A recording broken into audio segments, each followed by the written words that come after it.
අපි ස්වාමීන් වහන්සේට කැප කරලා යාඥා කරමු. මම යාඥා කරන විට ඔබ සියලු දෙනාම ඔබගේ හදවත සූදානම් කරගන්න.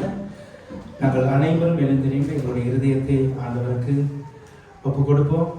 சர்வ வல்லமையுள்ள தகப்பனே, குமாரனாகிய இயேசு கிறிஸ்துவின் நாமத்தினாலே இந்த நேரத்தில் வருகிறோம். ஆண்டவரே, பேச போகிற ஒவ்வொரு வார்த்தையும் நீங்கள் பொறுப்பெடுங்க. இந்த நாளிலும் வசனம் ஆண்டவரே அப்பா, எங்களுடைய கால்களுக்கு தீபம், எங்கள் பாதைக்கு வெளிச்சமாக இருக்குன்னு சொன்ன தேவன் ஆண்டவரே, எங்கள் பாதைகள் எல்லாம் ஆண்டவரே வெளிச்சமாக மாறட்டும். எங்கள் கால்கள் தீபமாக எந்தெந்த இடங்களுக்கு போகிறதோ, எந்த வீடுகளுக்கு போகிறதோ அந்தகாரங்கள் நீங்கட்டும் ஆண்டவரே. ஒவ்வொருடைய வாழ்க்கையிலும் ஆண்டவரை இருக்கிற அந்தகாரங்கள் நீங்கட்டும். இதை கேட்கிற ஒவ்வொரு பிள்ளைகளுடைய ஆண்டவரை அந்தகாரங்கள் நீங்க தேவன் உதவி செய்யுங்க. ஒவ்வொருடைய வாழ்க்கையை நீங்க மாற்ற போகிறதுக்காக நன்றி. அநேக காரியங்களை தவறாக புரிந்து கொண்டிருக்கிறவர்களுக்கு சரியானது என்னவென்று தெரிந்து கொள்ள என் தேவன் கிருபையின் ஆண்டவரை கரத்தை நீட்டும்படியாக ஜெபிக்கிறேன்.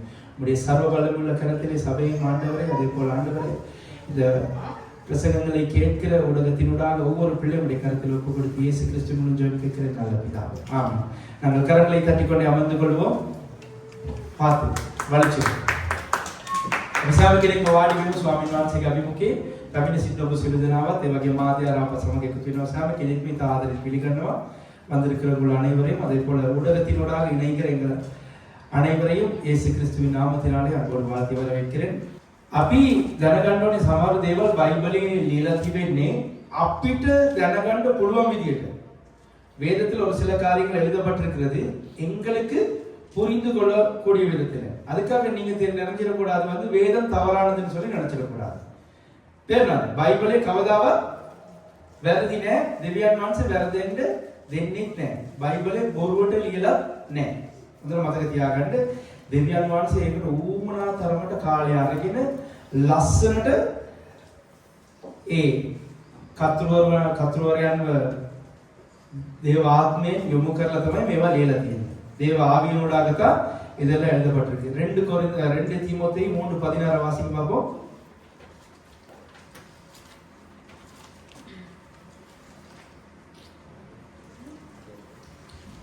வேத வாக்கியங்கள் எல்லாம் தேவ ஆவியினால் அருளப்பட்டிருக்கிறது. நீங்க சிங்களத்துல வாசிங்க. உங்களுக்கு அவருக்கு தமிழ்ல பெட் நீங்க தமிழ்ல வாசிங்க, நீங்க சிங்களத்துல வாசிங்க.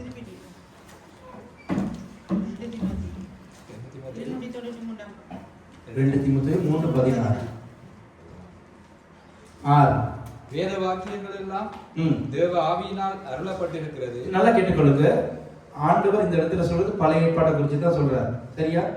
ஆண்டவருடைய வார்த்தைகள் எல்லாம் எப்படி தேவ ஆவியினால் அருளப்பட்டிருக்கிறது. தேவனுடைய மனுஷன்ங்கிறது யாரை குறித்து சொல்லுது இந்த இடத்துல? ஆண்டவருக்கு ஊழியம் செய்கிறவன். தேவனுடைய மனுஷன் தேறினவனாகவும் எந்த நற்கிரியையும் செய்ய தகுதியுள்ளவனாகவும் இருக்கும்படியாக அவைகள் உபதேசத்துக்கும் கடிந்து கொள்ளுதலுக்கும் சீர்திருத்தலுக்கும் நீதியை படிப்பித்தலுக்கும் பிரயோஜனம் உள்ளவைகளா இருக்கிறது. இப்ப இந்த இடத்துல எத்தனையோ காரியங்கள் சொல்லப்படுது தானே. தேவனுடைய மனுஷன் எப்படி இருக்கணுமா? தேறினவனா இருக்கணுமா? நற்கிரியை செய்யக்கூடியவனா இருக்கணுமா? தகுதி உள்ளவனா இருக்குமா? அது மட்டும் இல்லை, எல்லாத்த குறிச்சும் பின்னுக்கு சொல்லப்படுது உபதேசங்களுக்காகவும் கடிந்து கொள்ளுதலுக்கும். அது மாத்திரமல்ல சீர்திருத்தம். இப்ப சீர்திருத்த வேண்டிய இந்த இடத்துல இருந்து பிரசங்கிக்கிறால் சீர்திருத்த வேண்டியவர், கடிந்து கொள்ள வேண்டியவர், காலம் தேவையான இடத்துல கடிந்து கொள்ள உபதேசிக்கக்கூடியவராக இருக்கிற, எல்லாத்த விட நீதியை படிப்பிக்கக்கூடியவரா இருக்கணும். அப்ப நாங்களே வந்து தவறானதை கற்றுக் கொடுக்கிறதா இருந்தா என்ன நடக்க போகுது? முதல் கோணல் முற்றிலும் கோணல். இங்க யார் பிழையா இருக்கிறாரோ அங்கேயும் எல்லாமே எப்படி இருப்பாங்க? பிழையா தான் இருப்பாங்க. அந்த சொல்ல எல்லாமே தப்பா இருக்குங்கிறவாங்க. சரியா? ஞாபகம் வச்சுக்கொள்ளுங்க. பிரசங்கிக்கிற நீங்க சகோதரர்களே சகோதரியே கேட்டுக்கொள்ளுங்க. நல்ல வேத எவனோர்த்தையும் பிரசங்கம் பண்ணலான்னு சொல்லி அதை எடுத்துட்டு வந்து பிரசங்கம் பண்ணக்கூடாது. ஏன் சொல்றேன்னா அதுதான் நாம போன கிழமை பார்த்த வீடியோ. சரியா? இன்னைக்கு நான் உங்களுக்கு காட்ட போறேன் ஆதாமா முதல் மனுஷன். இல்லாட்டி ஆதாமுக்கு முதல்ல ஆண்டவர் வேற யாரையும் சிருஷ்டித்தார்னு சொல்லி. ஓகே சிஸ்டர் ப்ளீஸ் සිංහලத்துல வந்து மேலே கீழே வாசிங்க பரவாயில்ல. දෙවියන් වහන්සේගේ මනුෂ්‍යයා සම්පූර්ණව සියලු යාපත් ක්‍රියාවලට සූදානම්ව සිටින පිරිස. සම්පූර්ණව සිටින්න ඕනේ. සියලු යාපත් ක්‍රියාවල් වලට සූදානම්ව සිටින්න ඕනේලු. දේවානුභාවයෙන් දුන් දේවානුභාවයෙන් මතක තියාගන්න. දේවානුභාවයෙන් දීලා තියෙන්නේ මොකද්ද? මුළු ලියවිල්ල කියන්නේ පරණ කිවිසුම සම්පූර්ණම කියන්නේ. ඒ කියන්නේ මේක තිමොතෙස් ලියනකොට මේක එයාගේ අතේ තිබුණේ නෑනේ. ඊට පස්සේ නේද තිමොතේ මේක ලියන්නේ එයාගේ ලියවිල්ල. මේ තිමොතේ නෙමෙයි සෝරි පවුල්තුමා ලියන්නේ. ඉගැන්වීමට තරවටුවටත් බලන්න ඔතන මතක තියාගන්න. ඉගැන්වීමට තරවටුවට ඉක්මවීමට ධර්මිෂ්ඨකම ගැන ගුරුකම් දීමටත් බලන්න ධර්මිෂ්ඨකම ගැන මෙතන දේශනා කරන එක්කෙනා හොඳට වගකීමෙන් දේශනා කරන්න ඕනේ කියන එක තමයි එතන පැහැදිලි කරන්නේ ධර්මිෂ්ඨකම ගැන. ප්‍රයෝජනවත්ව තිබේ. එතකොට මෙතන ඉන්න එක්කෙනා ඔයගොල්ලෝ දැනගන්න දේශනා කරන කට්ටිය මාධ්‍ය තුල තව එක්කෙනෙක්ගේ දේශනාවල් ගෙනල්ලා ඔබ දේශනා කරන්න පුරුදු වෙන්න එපා. තව කෙනෙක් ඉගෙන ගන්නවා නම් ඒගොල්ලන්ගේ දේවල් ගන්න.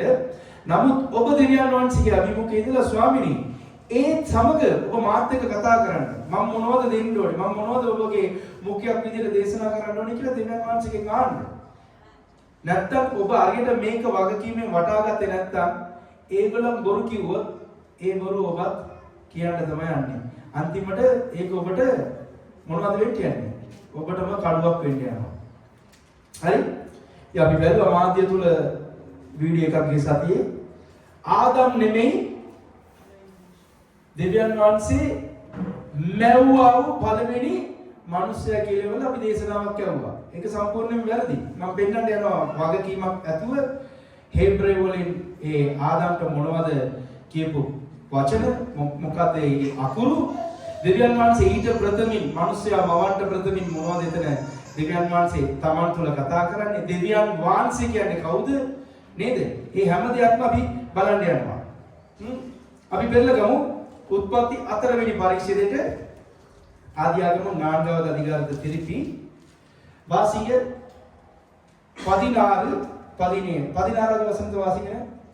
அப்படியே காயின் கர்த்தருடைய சந்நிதியை விட்டு புறப்பட்டு 14 வாசிங்க. சாரி என்று என்னை இந்த தேசத்திலிருந்து துரத்தி விடுகிறீர். இந்த தேசத்திலிருந்து என்னை துரத்தி விடுகிறீர். ஆண்டவர் அவனை உண்மையில அந்த தேசத்திலிருந்து துரத்தி விட்டாரா? 4வது அதிகாரத்தை நீங்க வாசிட்டு வந்திருப்பீங்க நான் நினைக்கிறேன். ஆண்டவர் அவனை துரத்தி விட்டாரா? ஆண்டவர் காயினை துரத்தி விட்டாரா? ஆண்டவர் காயின் என்னைக்கு சரி துரத்தி விட்டார்னு பைபிள்ல நிரூபிக்கணுமா? ஒரு நிமிஷம் டைம் தரல வாசிட்டு நாங்க ரீகேப் பண்ணுவோம். காயின் தான் கர்த்தருடைய சந்நிதியை விட்டு போறான். சரியா? நல்லா கேட்டுக்கொள்ளுங்க. நீங்களா ஆண்டவருடைய சமூகம் தேவைன்னு நினைச்சிட்டு குழியில விழுந்துட்டு ஆண்டவர் எனக்கு அடிச்சாருன்னு சொன்னீங்கன்னா ரொம்ப கவனமா இருக்கும். சரி வாசிங்க. இன்று என்னை இந்த தேசத்திலிருந்து துரத்தி விடுகிறீர். நான் உமது சமூகத்துக்கு விலகி மறைந்து பூமியில் நிலையற்று அலைகிறவனாய் இருப்பேன். இப்ப இவர் இப்படி பேசுறதுக்கு என்ன காரணம்? இவர் பலி கொண்டு போய் கொடுத்தார். இவர் கொடுத்த பலியை எடுத்துக்கொள்ளல ஆண்டவர். ஏன்? அவனே ஏற்றுக்கொள்ளல. ஆபேலையும் அவனுடைய காணியும் ஆண்டவர் ஏற்றுக்கொண்டார், காயினை ஏற்றுக்கொள்ளல. இது அவனுக்கு கோபம் வந்துச்சு. இவர் என்ன செஞ்சாரு? ஆபேலை கொலை செஞ்சிட்டார். செஞ்சதுக்கு அப்புறம் ஆண்டவர் கேட்கிறார், ஆபேல் எங்க? ஆபேலுடைய ரத்தம் என்னை கூப்பிடுகிறது. அப்படித்தானே? அதுக்கப்புறம் இவர் கேட்கிறாரு, சொல்றாரு என்னன்னா, ஆபேலுக்கு நான் காவலாளியா? ஆமா. ஏன்? மூத்தவன் தான காவலாளியா இருக்கணும். அதுக்கப்புறம் தான் இப்பொழுது அதுக்கு வாசிங்க, அந்த வசனத்தை வாசிங்க. 11 இருந்து வாசிங்க. 11 இருந்து வாசிங்க. இப்பொழுது உன் சகோதரனுடைய இரத்தத்தை உன் கையிலே வாங்கிக் கொள்ள தன் வாயை திறந்த இந்த பூமியில் நீ சபிக்கப்பட்டிருப்பாய். இப்ப ஆண்டவர் இந்த இடத்துல ஆபேல் அவன் கொலை செஞ்சது கூட ஆண்டவர் மன்னிச்சிருப்பாரு. அவன் கேட்கிற கேள்விக்கு ஒழுங்கா பதில் கொடுக்காதனாலதான் இன்னைக்கு அவன் என்ன செஞ்சு கொண்டான்? ஆதாம மாதிரி சாபத்தை வெட்டு கொண்டான். ஆதாம ஆண்டவர் சபிக்கல. ஆதாமின் நிமித்தம் பூமி சபிக்கப்பட்டுச்சு. ஆனால் ஆதாமினுடைய சிரேஷ்ட புத்திரனாகிய காயின் நிமித்தம் சாபமே வந்துச்சு. யாருக்கு? அவனுடைய சந்ததிக்கு. அவனோட அப்படியே வர சந்ததி அப்படியே சபிக்கப்பட்டுச்சு. வாசிக்க. நீ நிலத்தை பயிரிடும் போது அது தன் பலனை இனி உனக்கு கொடாது. நீ பூமியில் நிலையற்று அலைகிறவனாய் இருப்பாய்னு தான் ஆண்டவர் சொன்னாரே ஒழிய நீ எந்த சமூகத்தை விட்டு போகணும் ஆண்டவர் அவனுக்கு சொல்லல. அடுத்த வசனம். அப்பொழுது காயின் கர்த்தரை நோக்கி ஆ. எனக்கு விட்ட தண்டனை என்னால் சகிக்க முடியாது. இப்ப விளக்கிச்சா? நாங்க 14 வாசிச்சுட்டு இருந்தேனே, ஆண்டவர் அவனை துரத்தினாரா? இல்ல. இப்ப பாருங்க அடுத்த வசனத்தை வாசிங்க. அப்பொழுது கர்த்தர் அவனை நோ, அதுக்கு அடுத்தது அதுதான் வாசிச்சுட்டு இருந்தாங்க. 16 வாசிங்க. 15. அப்பொழுது கர்த்தர் அவனை நோக்கி காயினை கொல்லுகிற எவன் மேலும் 7 பழி சுமரும் என்று சொல்லி காயினை கண்டுபிடிக்கிறவன் எவனும் அவனை கொன்று போடாத படிக்கு கர்த்தர் அவன் மேல் ஒரு அடையாளத்தை போட்டார். ஆண்டவர் நல்லதைத்தான் செய்யறாரு. ஏன்? அவனை கொண்டு போடக்கூடாதுங்கிறதுக்காக அவன் மேல ஒரு அடையாளத்தை போடுறாரு. சரி, ஓகே, அடுத்த வசனம், இதுதான் முக்கியம். அப்படியே காயின் கர்த்தருடைய சந்நிதியை விட்டு புறப்பட்டு அப்படியே காயின்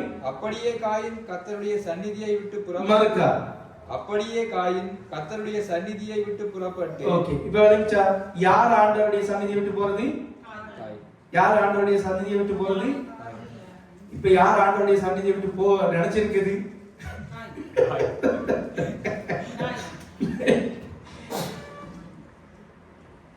ஆண்டவர் அவனுக்கு ஒரு அடையாளத்தை போட்டு நீ அலைகிறவனா இருப்பாய். அதாவது என்ன சொல்றது, நீ உன்னுடைய கையின் பிரயாசங்கள் ஒன்றும் பலன் கொடுக்காம போகும். ஆனாலும் ஆண்டவர் கிருபை பாராட்டி இருப்பார் தானே, இல்லாம இல்லை. சரியா?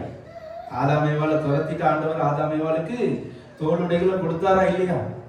கொடுத்தாரு தானப்பா. ஆண்டவர் கிருபை நிறைந்தவர் தானே. ஆனா இவர் என்ன செய்யறாரு? இவர் விருப்பத்துக்கு போயிட்டாரு. அப்புறம் இப்ப இந்த இடத்துல இல்ல பிரச்சனை.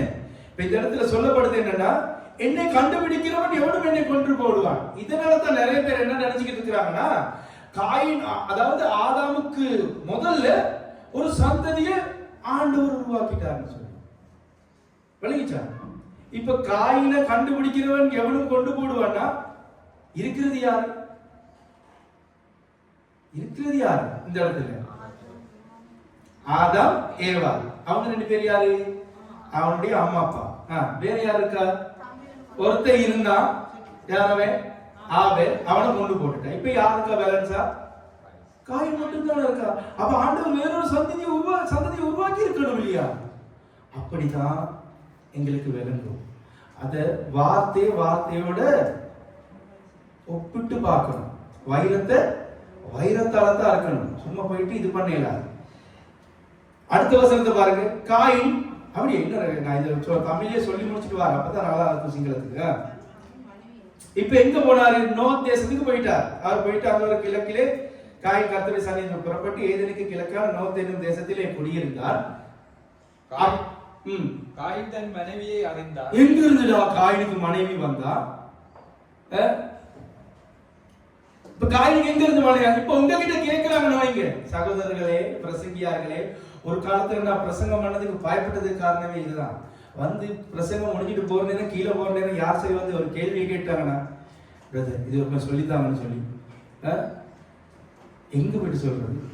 அதுக்கு வேதத்தை நாங்க கற்றுக்கொள்றோம். அதுதான் உங்களுக்கு தெரியுமா இருக்கும் தானே, மாமிக்கெல்லாம் தெரியுமா இருக்கும். அந்த காலத்துல எத்தனையோ பேருக்கு கால் பண்ணி கேட்போம், இருக்க விட மாட்டேன் யாரையும். ஜெனவால இருந்து அந்த அண்ணன் பேர் என்னது? ரஞ்சன். அவருக்கெல்லாம் இந்த மெசேஜ் நீங்க பாத்தீங்கன்னா பிரதர் உங்களுக்கும் தேங்க்யூ. நீங்களும் எனக்கு அநேக காரியங்களை கற்றுக்கொடுத்திருக்கீங்க. ரஞ்சன் சொல்லி ரஞ்சனா. இப்ப காயினுக்கு எங்க இருந்து மனைவி வந்தாங்க? என்னடா இருக்கிறதே 2 பேர், அதுல ஒருத்தரையும் போட்டு தள்ளிட்டீங்க.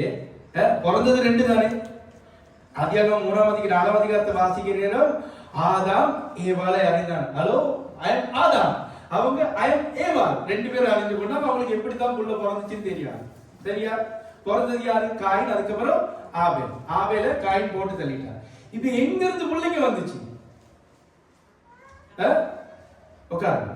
நீங்க சிங்களத்துல பழப்புவோம், தமிழ்ல பழப்பிட்டு இப்ப இனி பிரசங்கமே கேட்காது உங்களுக்கு. மண்டையில ஏறிச்சுட்டு வைக்கல. இனி கொஞ்சம் குயிக்கா போவோம்.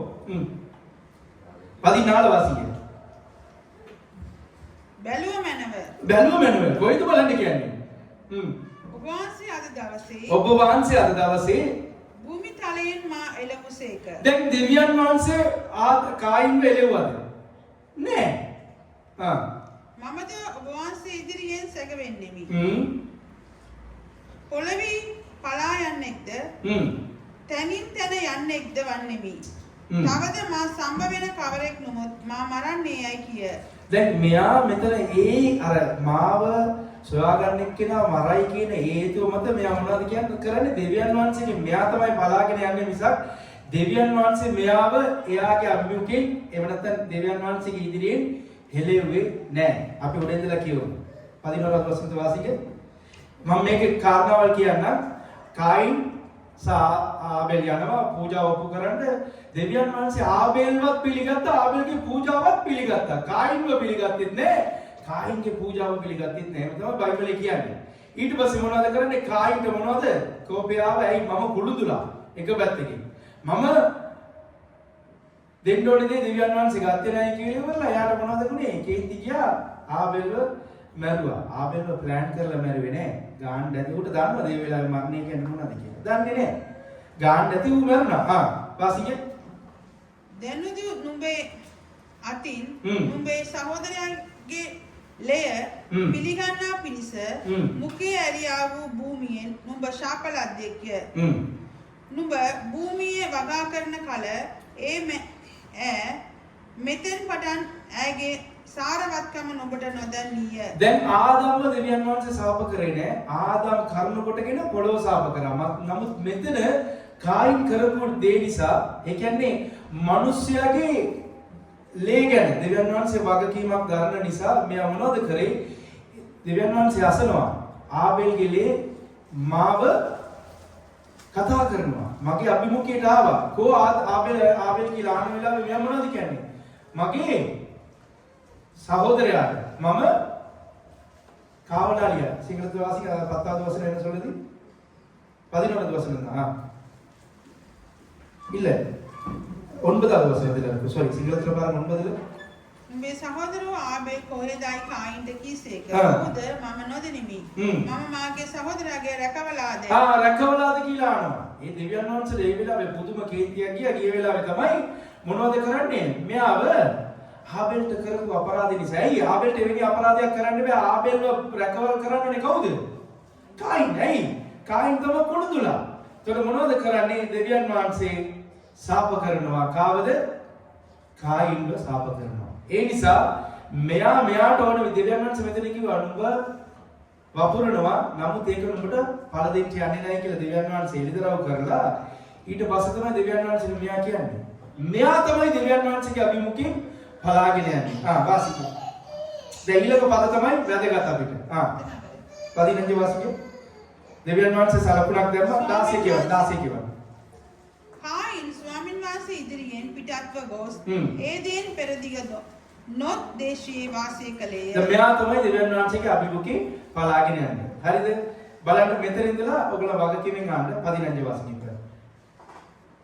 ස්වාමින් වහන්සේ ඉදින් යමෙක් කායින් මරන්නේද ඔහුගෙන් සක්කරක් පලිගනු ලබන්නේ යයි ඔහුට කීසේක. කායින් සම්බවෙන කිසිවෙක් ඔහුට පාර නොදෙන පිණිස ස්වාමින් වහන්සේ ඔහුට ලකුණක් නියම කළසේක. දැන් දෙවියන් වහන්සේ යාපත තමයි කරේ. ලකුණක් ඇයි දැම්මේ? කායින් තෝයා ගන්න කෙනා එයාව මරන්න නරකයි කියලා ඉවල සලකුණක් දැම්මේ. දැන් මෙයා 14 මොනවද කියන්නේ නැවත තාගන්න. මෙතනින් තමයි අපි බලන්න යන්නේ කවුද මේ සෙනග. බැලුව මැනව. ඔබ වහන්සේ අද දවසේ විතලයෙන් මා එළවසේක. මමද ඔබ වහන්සේ ඉදිරියෙන් සැඟවෙන්නෙමි. පොළවේ පලා යන්නෙක්ද තනින් තන යන්නෙක්ද වන්නෙමි.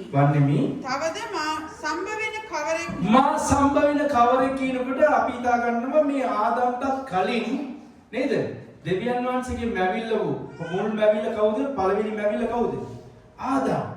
ආදම් ඒවා. හරිද? එතකොට ඒ මැවිල්ලට කලින් තවත් සෙනගෙ හිටියයි කියලා තමයි මෙතන ඒක අපි කියවනකොට අපිට පේන්නේ. නමුත් එහෙම දෙයක් නැහැ. දෙවියන් වහන්සේ බයිබලයේ මෙතන ඒ වගේ සෙනගක් හිටියොත් යේසුස් වහන්සේව දෙවෙනි ආදම් කියලා කියන්න බෑ. බයිබල් පද ටිකක් මම ඔයගලන්ට දෙන්න. ඒ හැම එකක්ම කියවන්න බෑ. ඒ විතරක් නෙවෙයි බයිබලයේ අන්තර්ගත වෙලා තිබෙනා වූ දේවල් හැම දෙයක්ම අපි මාරු කරන්න වෙනවා. ஒன்று மட்டும் இல்ல எல்லாத்தையும் மாத்தணும். இயேசுவுக்கு இரண்டாம் ஆதாம்னு சொல்றாங்க தானே? அதை மாத்தணும். ஆதாமுக்கு முதல்ல யார் இருந்தா அவங்க அப்படி இருக்கிறதா இருந்தா இயேசு வந்து இரண்டாம் ஆதாம் ஆகல. அந்த சந்நிதியினுடைய இரண்டாவது ஜனமா தான் இயேசுவானவர் வரணும். පැහැදිලිද මම කියන්නේ? ඉප වාසිය එතනත් කියනවා එක දෙයක් මෙතන මේක බලන්න. කායින් 17.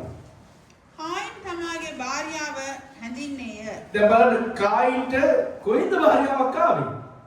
ඉතිය අතර දෙනයි. ආදාම ඒවා husband and wife. එයාට කවුද දෙන්නට කායින් ඉපදුනා. කායින්ට පස්සේ ආබෙල් ඉපදුනා.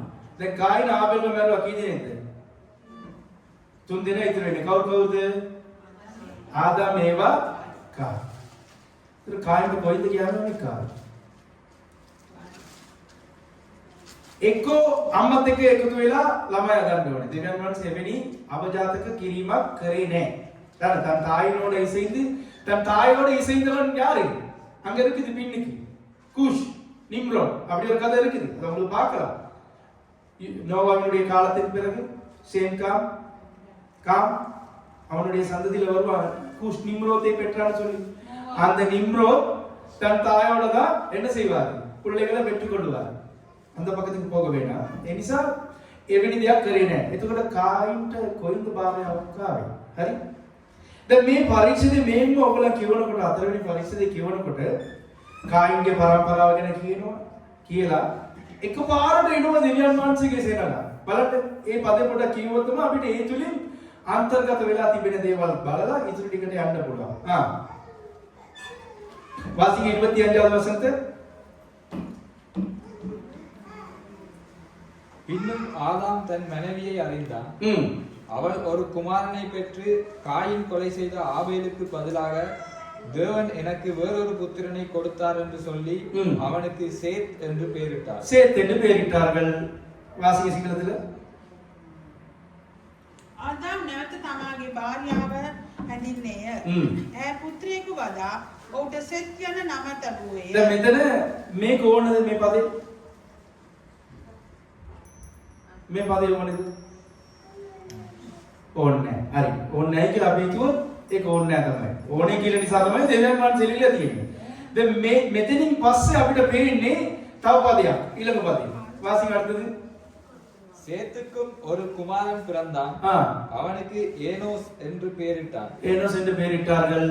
அப்பொழுது மனுஷர் கர்த்தருடைய நாமத்தை தொழுது கொள்ள ஆரம்பித்தார்கள். இங்க தான் இருக்குது ட்விஸ்ட். பாத்தீங்களா? அப்ப இவ்வளவு நேரம் அவங்க எல்லாம் யாரும் ஆண்டவரை தொழுது கொண்டு இல்லை. காயினுடைய பரம்பரை என்ன செய்து? காயினுக்கு ஒரு பொம்பளை இருந்திருக்கிறா.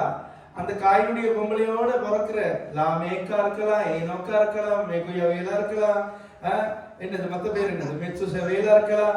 இவனுக்கு எல்லாருக்கும் பிறந்த பிள்ளைங்களா இருக்கலாம். யாரா இருந்தாலும் ஆண்டவரை தொழுது கொள்ளல. ஏன்னா இவங்க எல்லாம் வந்து ஆண்டவரை விட்டு தூர போயிட்டாங்க.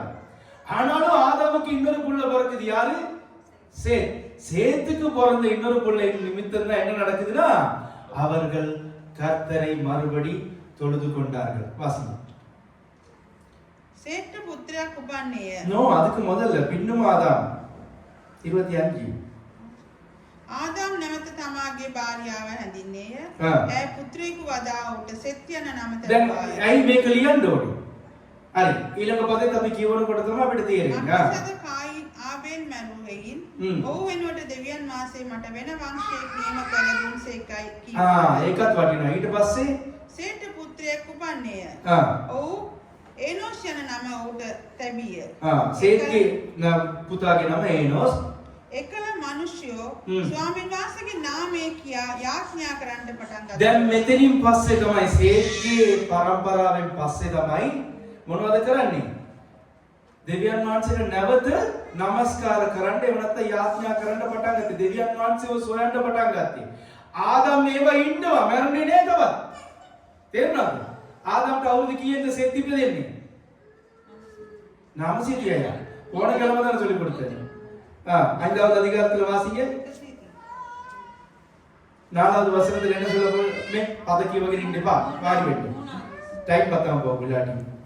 තුන්වෙනි පස්වෙනි පරීක්ෂණයේ තුන්වෙනි පදේ කියනවා ආදම්ට අවුරුදු 130 තමයි කවුද ඉපදුනේලු?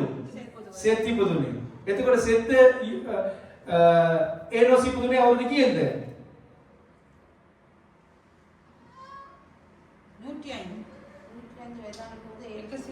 105න් සෙත් කවුද ඉපදෙන්නේ?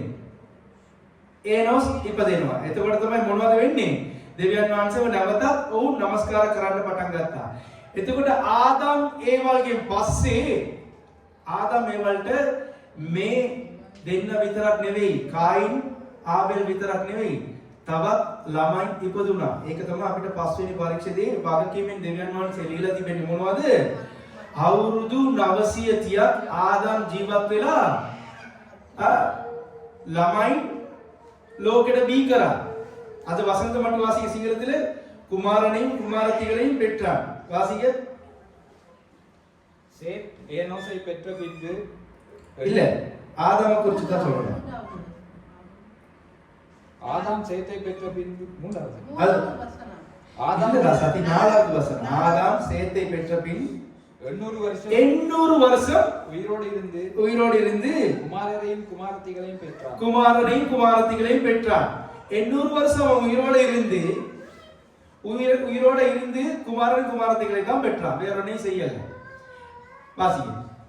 සෙත් උපන්නාට පසු ආදාම්ගේ දවස් අවුරුදු 800ක් විය. ඔහුට දාව පුත්‍රයෝද දුවරුද උපන්නේ. ඔහුට දාව දුවරුද පුත්‍රයෝද ඉපදුනේ. දෙවියන් වහන්සේ මෙතන දෙවියන් වහන්සේගේ සෙනග ගැන විතරයි ලියන්නේ. හරිද? දෙවියන් වහන්සේට ඌමනා කරන්නේ නැති සෙනග ගැන දෙවියන් වහන්සේ ලිව්වේ නැහැ. එතකොට ආදම් සහ ඒවට අපිට දැනගන්න පුළුවන් මීට ඉස්පෙරම කායින්ගෙන් පසු ආබෙල්ගෙන් පසු ගෑනු ළමයින් සහ පිරිමි ළමයින් ඉපදුනා. ඔවුන් තමයි මොනවද කරේ? කාත් එක්කද ගියේ? මේ කායින් එක්ක ගිහිල්ලා භාර්යාවක් වෙලා ළමයින් මේ ලෝකෙට බී කරේ. நினைக்கிறேன் இது ஆஃப் ஆகி போல பாருங்க.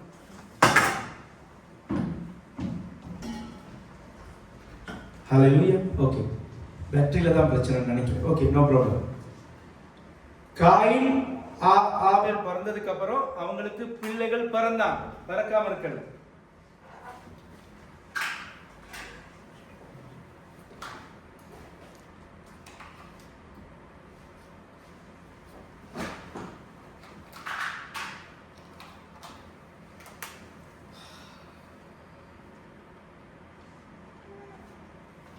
ஹalleluya.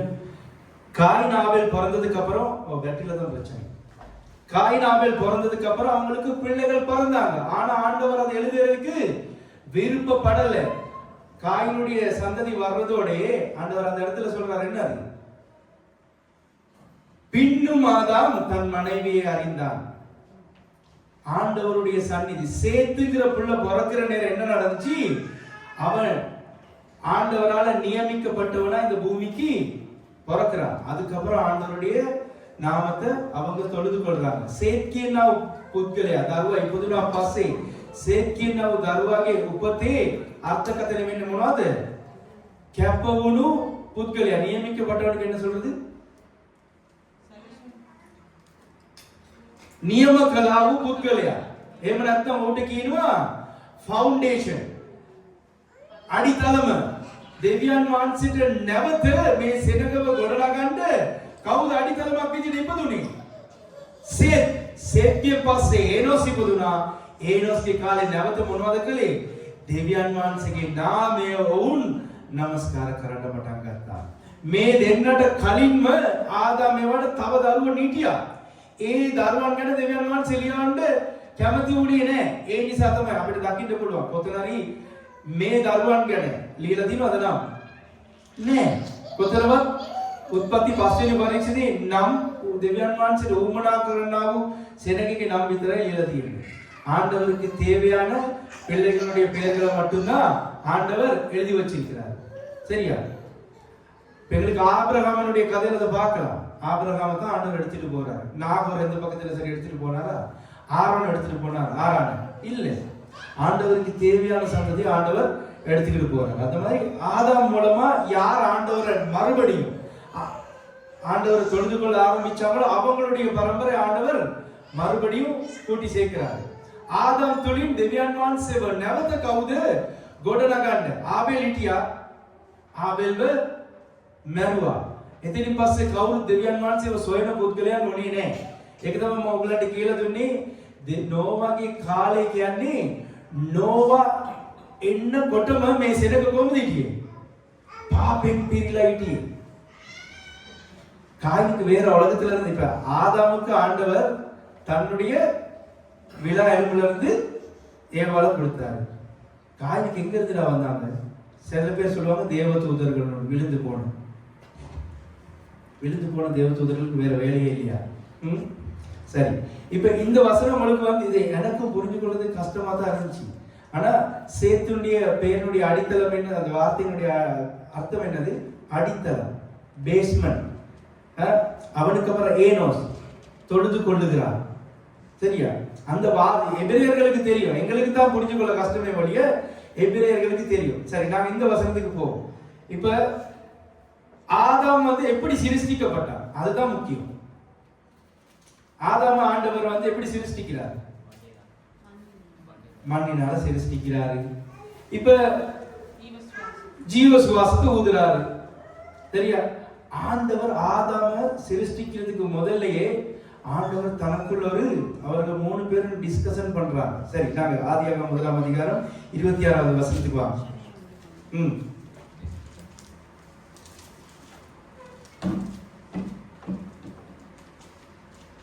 பின்பு தேவன் தமது சாயலாகவும் தமதுங்கிற நேரம் வந்து வார்த்தையை விளக்கிடும். இப்ப பிரசங்கத்துக்கு நீங்களே உதவி செஞ்சிருக்கீங்க போல. நமது சாயலாக, நமதுங்கிற நேரம் ஏலோஹிம் அவங்க வந்து மூவரா இருக்கிறாங்க. சரியா? நமது சாயலாகவும், அதாவது இவங்க எப்படி கிரியை செய்யப்படுறாங்கன்னா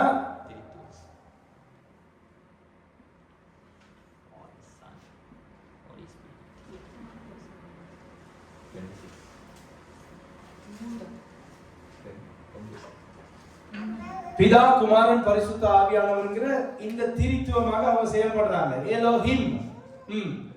பின்பு தேவன் நமது சாயலாகவும் நமது ரூபத்தின்படியேயும் மனுஷனை உண்டாக்குவோமாக அவர்கள் சமுத்திரத்தின் மச்சங்களையும் ஆகாயத்து பறவைகளையும் மிருக ஜீவன்களையும் பூமி அனைத்தையும் பூமியின் மேல் ஊடும் சகல பிராணிகளையும். அதை விட்டுருங்க. 28.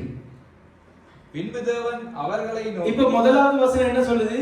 அவர்களை உருவாக்குவோமாகன்னு சொல்லி ஆண்டவர் தனக்குள்ள நினைக்கிறாரு.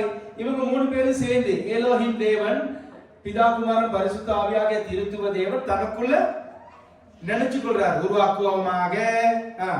28. பின்பு தேவன் அவர்களை நோக்கி. இப்ப எங்கடா ஆண்டவர் உருவாக்குனாரு? முதல்ல யோசிக்க தான் செய்யறாரு. பின்பு என்ன? பின்பு தேவன் நமது சாயலாக நமது ரூபத்தின்படி மனுஷனை உருவாக்குவோமாக அவர்கள் ஆண்டு கொள்ள கடவர்கள் என்றார். உருவாக்கிட்டாரா?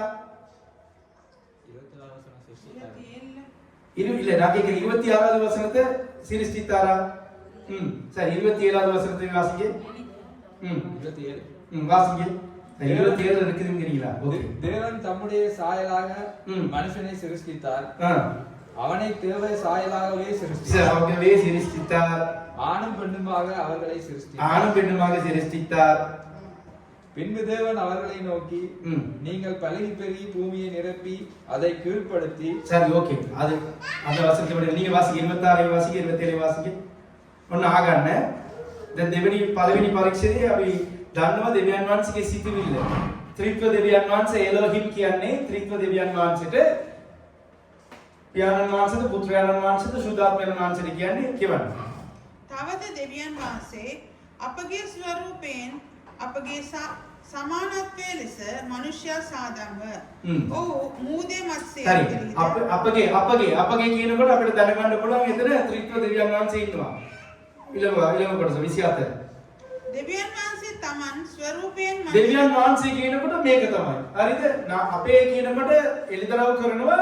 නැවතත් දෙවියන් වහන්සේ කියනකොට ඒ ත්‍රිත්ව දෙවියන් වහන්සේ තමයි සඳහන් වෙන්නේ. මෞසේක. දෙවියන් වහන්සේගේ ස්වරූපයෙන් මෞසේක.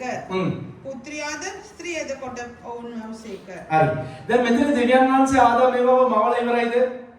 නෑ. ඒ කොහොමද කියන්නේ? දෙවෙනි පරිච්ඡේදය නවන්නේ. ආදාම ඒවල ආண்டவர் சிருஷ்டிச்சாரா? ஆதாம் ஏவல ஆண்டவர் சிருஷ்டிச்சாரா? இல்ல, பிளான் பண்றோம். சிருஷ்டிப்பு நடந்துட்டா? ஓகே, அதுல 27வது வசனம் அவர் எனக்கு பாயிண்ட் பண்ணி சொல்றார். சரி பரவாயில்ல. இப்போ நாங்க பாப்போமா? சரி 7வது வசனத்தை வாசிங்க. 2வதுல देखिए हाथ है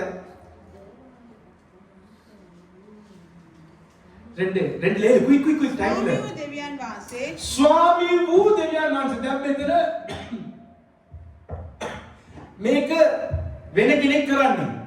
එතන දෙවියන් වහන්සේ, මෙතන ස්වාමී වූ දෙවියන් වහන්සේ. හොඳට මතක තියාගන්න. භූමියේ දූවිල්ලෙන් මිනිසයා සාදා ඔහුගේ නාස්පුඩු තුලට ජීවනයේ හුස්ම ඇලුසේක. දැන් එයා මොනවද කරන්නේ?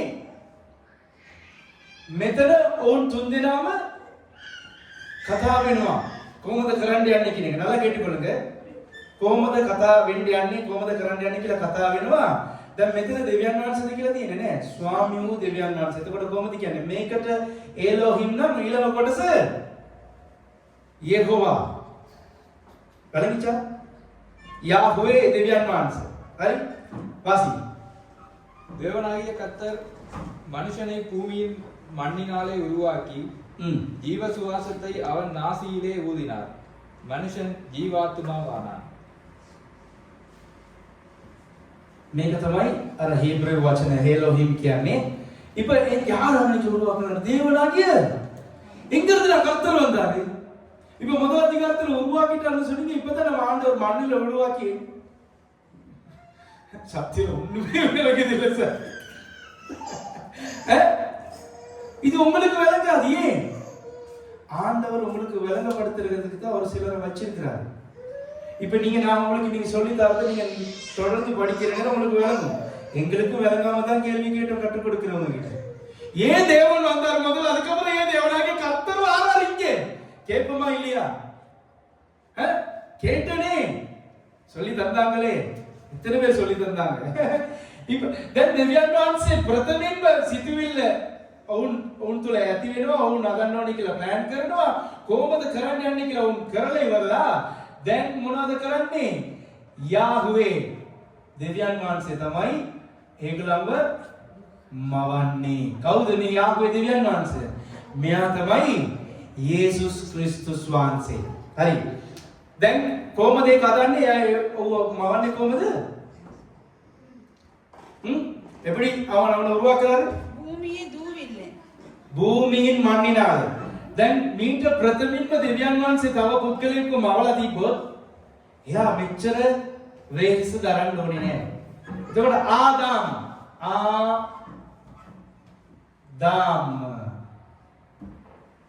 මේ අකුරු තුන තමයි ආදාම් කියනව පුද්ගලයාට දුන්නා වූ නම. இதற்கு முன்பாகவே ஆண்டவர் இன்னொருத்தரை சிருஷ்டிச்சிருந்தா, இன்னொரு ஜனங்களை ஆண்டவர் ஏண்டா மனுஷனை மண் எடுத்து அவனுக்கு ஜீவ சுவாசத்தை ஊதினார். ஏன் ஊதினார்? ஊதினல்ல அர்த்தத்துக்கு சும்மா ஆண்டவர் ஒண்ணும் செய்யல. இன்னைக்கு ஏன் கர்த்தர் வந்தார்? இயேசுவானவர். அத கொலோசியர் 1 அதிகாரத்தில் சொல்லப்படுது. தம்மை கொண்டும் தமக்காகவும். அப்படி இருக்குதா கொலோசியர்ல? வாசிங்க கொலோசியர் 1 கொலோசியர் 1 அதிகாரத்துக்கு வேகமா திருப்பி கொள்ளுங்க.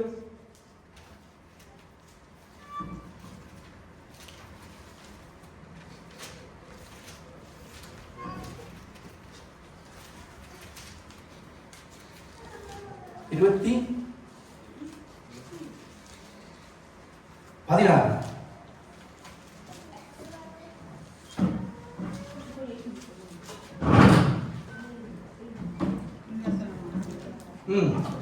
16 வாசி. ஏனென்றால் அந்த வசனத்தை முன்துட்டு மட்டும் வாசி. ஏனென்றால் கொலோசியர் 1 அதிகாரம் 16 குமாரனாகிய அவருக்குள் அவருடைய இரத்தத்தினாலே பாவம் 16 ஏனென்றால் அவருக்குள் சகலமும் சிருஷ்டிக்கப்பட்டது. யாருக்குள்? இப்ப முதல்ல அவங்க 3 பேரும் பிளான் பண்ணாலும் யார் சிருஷ்டிக்கிறார்? யெகோவாகிய தேவன். அவருக்கு தான் பேர் வந்து பழைய ஏற்பாட்டுல கர்த்தர். யாரு? இயேசு. இயேசு கிறிஸ்து தான் உருவாக்குறார். அவருக்குள் பரலோகத்தில் உள்ளவைகளும் பூலோகத்தில் உள்ளவைகளும் ஆகிய காணப்படுகிறவைகளும் காணப்படாதவைகளும் ஆகிய காணப்படுறனா இப்ப இது யார் உருவாக்குன ஆதாம? இயேசு கிறிஸ்து தான் உருவாக்குனார். வழங்கிக் கொள்ளுங்க. சிங்களத்துல வாசிங்க. මක්නිසාද සිංහාසන වේවා ස්වාමිකම් වේවා අධිපතිකම් වේවා බලපරාක්‍රම වේවා ස්වර්ගවල සහ පොළවේ ඇති පෙනෙන්නා වූ දේවල්ද නොපෙන්නා වූ දේවල්ද යන සියල්ල උන්වහන්සේ තුල මවන ලද්දේ. උන්වහන්සේ තුල කවුරු තුලද? මේ යේසුස් වහන්සේ තුල තමයි. යේහෝවා තමයි යාට පරණ කිවිසුම දුන්නා වුණම මේ තුන් දෙනාම ප්ලෑන් කරතරි කවුද කරන්නේ?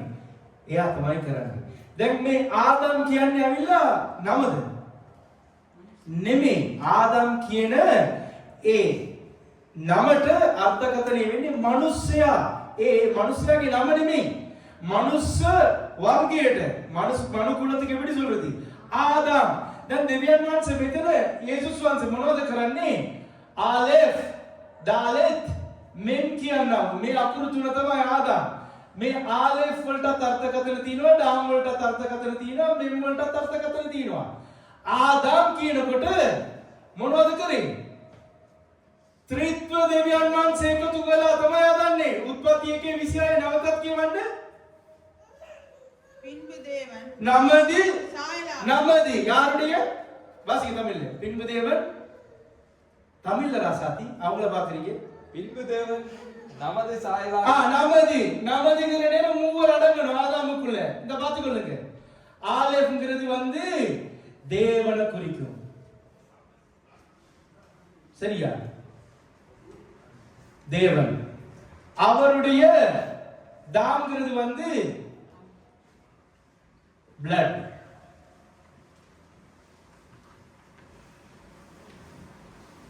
எப்ப மண்ணால உருவாக்கி சுவாசத்தை அவனுடைய நாசில ஊதினாரோ அப்ப என்ன நடந்துச்சு?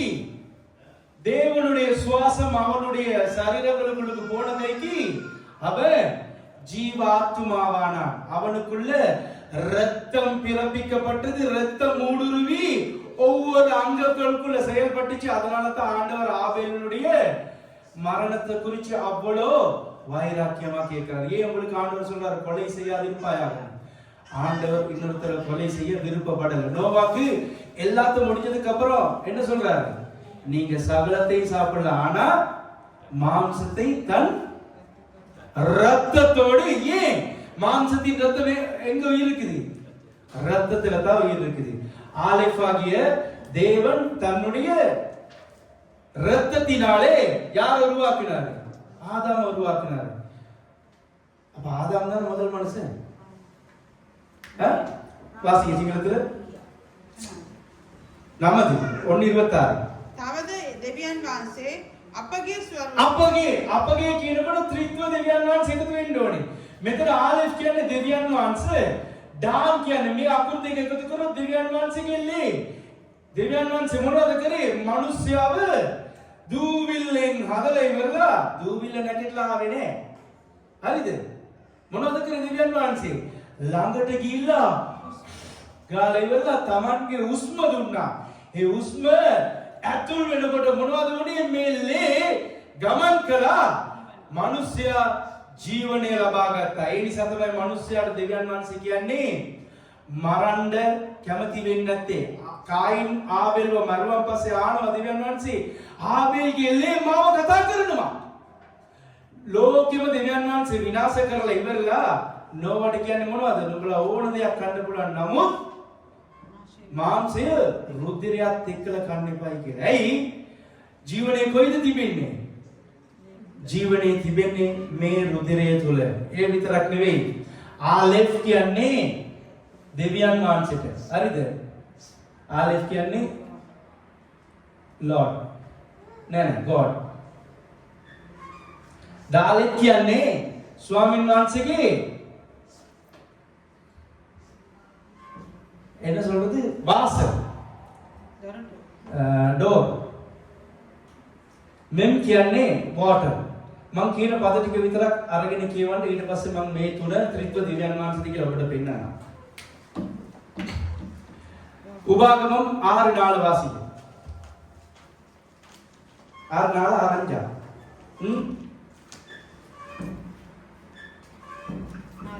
ආරණාල වාසිකේ එම්බා ඊශ්‍රායෙල් එම්බා ඉස්රායෙල් අසාපන්න අපේ දෙවියෝ ස්වාමින් වහන්සේ එකම ස්වාමින් වහන්සේය.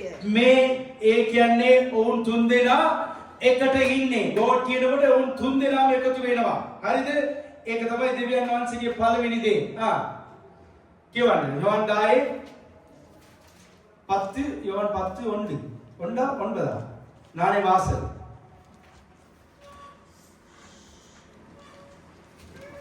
දොරකොඩ නම් මමය. 19 වාසිය.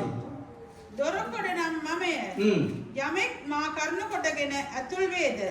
ඔහු ආරක්ෂා කරනු ලබ. දැන් දොර කියන්නේ මේ ඩාලෙත් කියන්නේ දොරටුවට කියන්නේ. එතකොට යේසුස් වහන්සේ මොනවද කියන්නේ?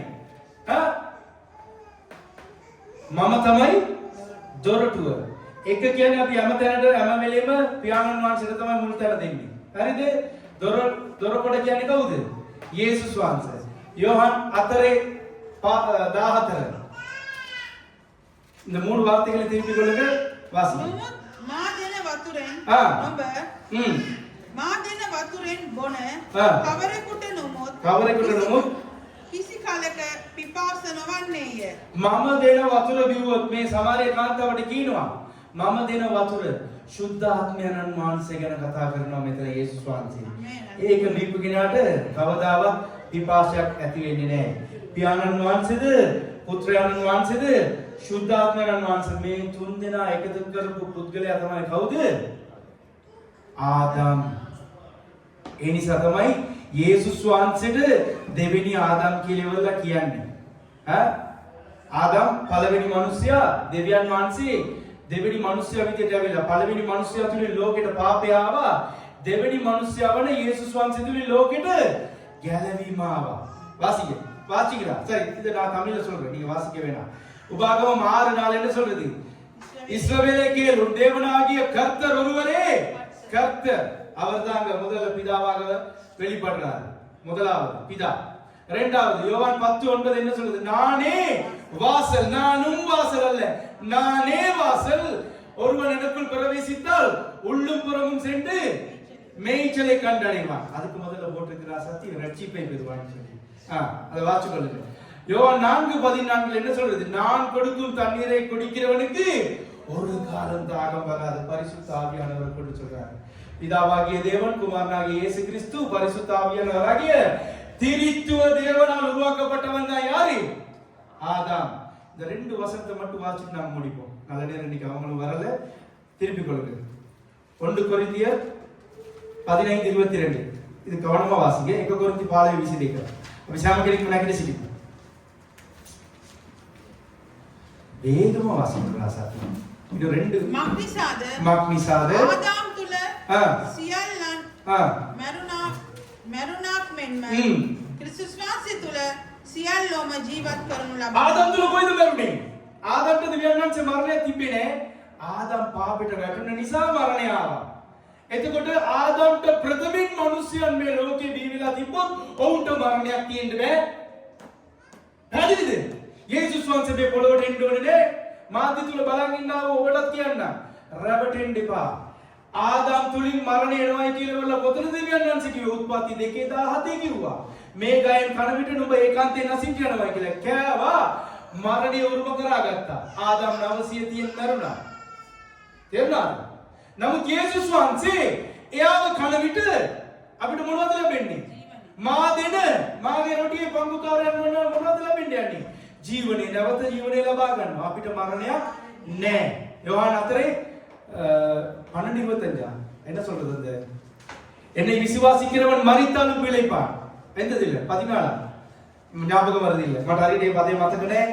මාව අදහන්න මරණතරි ජීවනය ලබා ගන්නයි කියලා.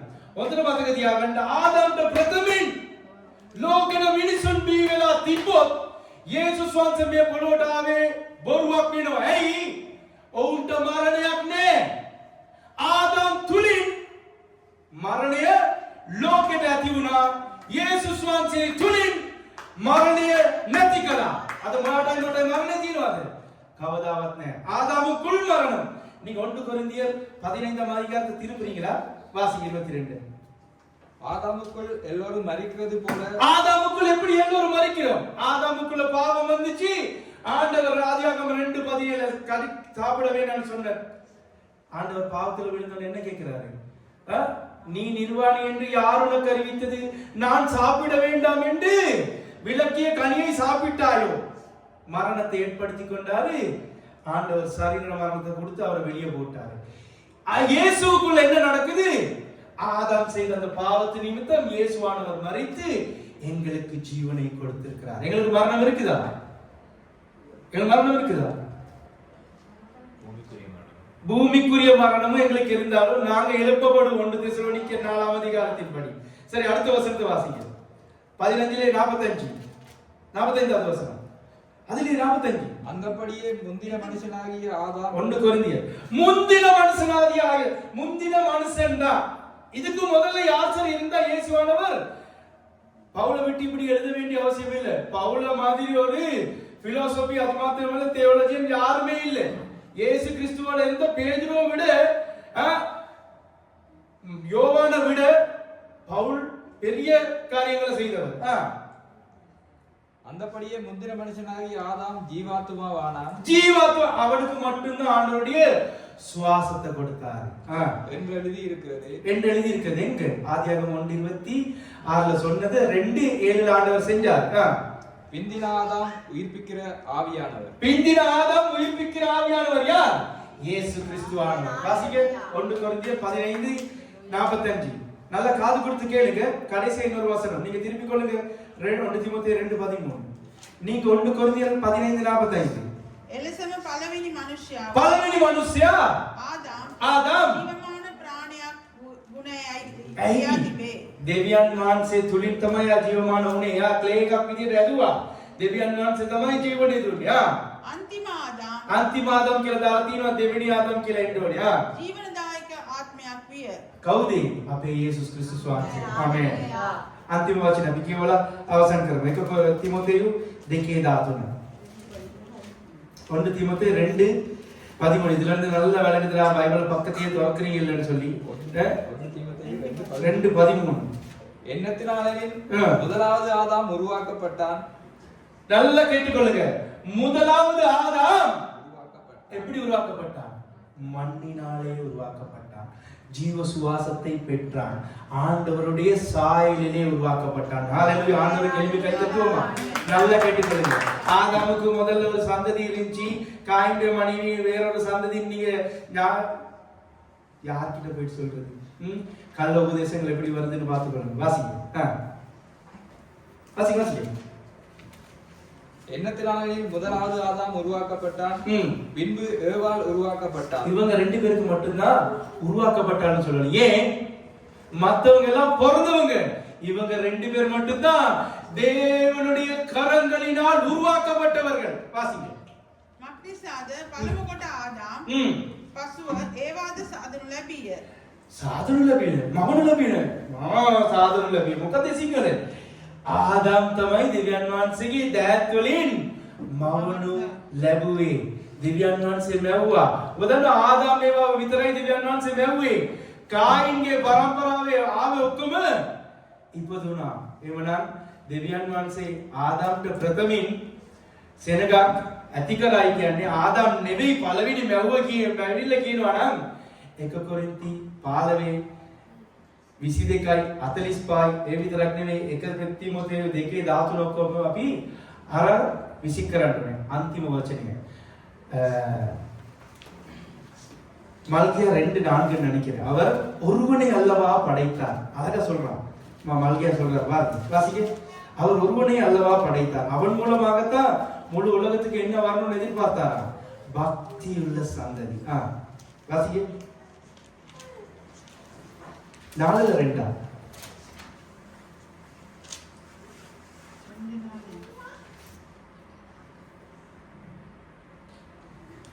ரெண்டேலா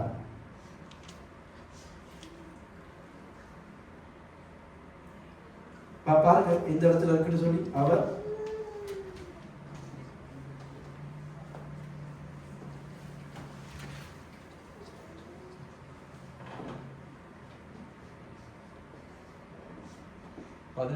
15 வாசிங்க.